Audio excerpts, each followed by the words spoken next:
बेटी एक बार चल के लड़के को देख तो लो। मेरा दावा है कि लड़का तुम्हें बहुत पसंद आएगा। बाला बहुत अच्छा लड़का है। हाँ हाँ बेटी, हम लोग तुम्हारे दुश्मन तो नहीं है।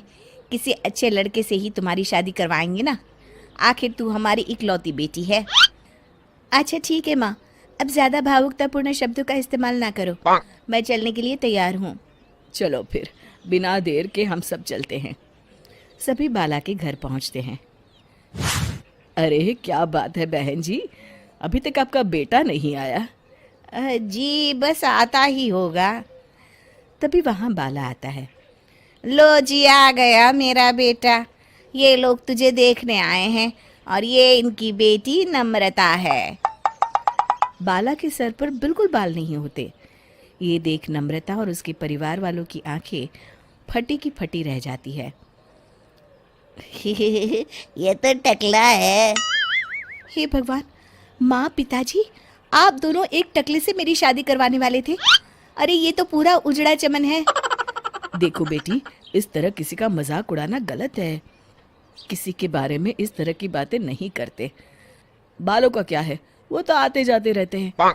लड़का टकला है तो क्या हुआ, इंजीनियर है, अच्छा खासा कमाता है। आप चुप रहिए जी। इसकी तरफदारी इसलिए कर रहे हैं क्योंकि आपके भी सर पर बाल नहीं है। मैंने तो आपसे शादी कर ली, मगर मैं अपनी बेटी की शादी एक टकले से बिल्कुल नहीं करवाऊंगी। अरे ये क्या, कब से आप लोगों ने टकला टकला लगा रखा है? और माफ करना, तुम भी कोई हूर की परी नहीं हो। तुम लोग मेरे घर में आकर मेरी ही बेइज्जती कर रहे हो। निकल जाओ यहाँ से। हाँ हाँ तो जा रहे हैं ना, हमें भी यहाँ रुकने का कोई शौक नहीं है। नम्रता और उसके परिवार वाले उठकर वहां से जाने लगते हैं। तभी नम्रता का छोटा भाई जाते जाते कहता है, टकला। तेरा बाप टकला। और इस तरह बाला का रिश्ता टूट जाता है। फिर एक दिन सड़क के किनारे एक आदमी घूम घूम कर कंधी बेच रहा होता है।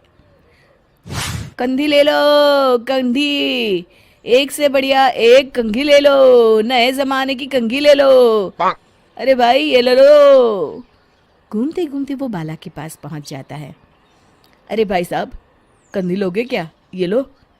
तभी उसकी नज़र बाला के सर के ऊपर पड़ती है। अरे माफ़ करना भाई साहब, आप इसे लेकर क्या करोगे? आपके सर पर तो बाल ही नहीं है, आपका तो स्टेडियम पूरा खाली है।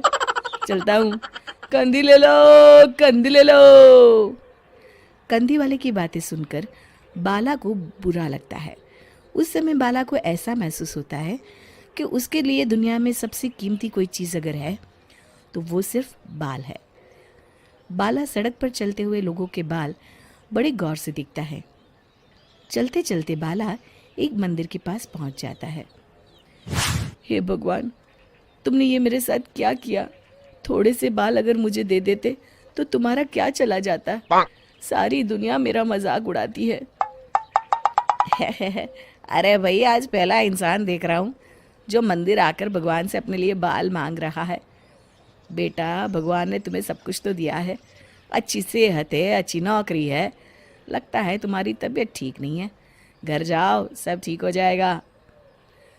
बाला वहाँ से चला जाता है। घर पहुंचकर बाला खाना खाता है और अपने कमरे में सोने के लिए चला जाता है। फिर सुबह जब बाला सोकर उठता है तो आईने के सामने अपने आप को देखकर हैरान हो जाता है। बाला के सर पर एकदम घने बाल आ जाते हैं। बाला खुशी से झूम उठता है। अरे ये तो चमत्कार हो गया, मेरे सर पर बाल आ गए। लेकिन ये हुआ कैसे?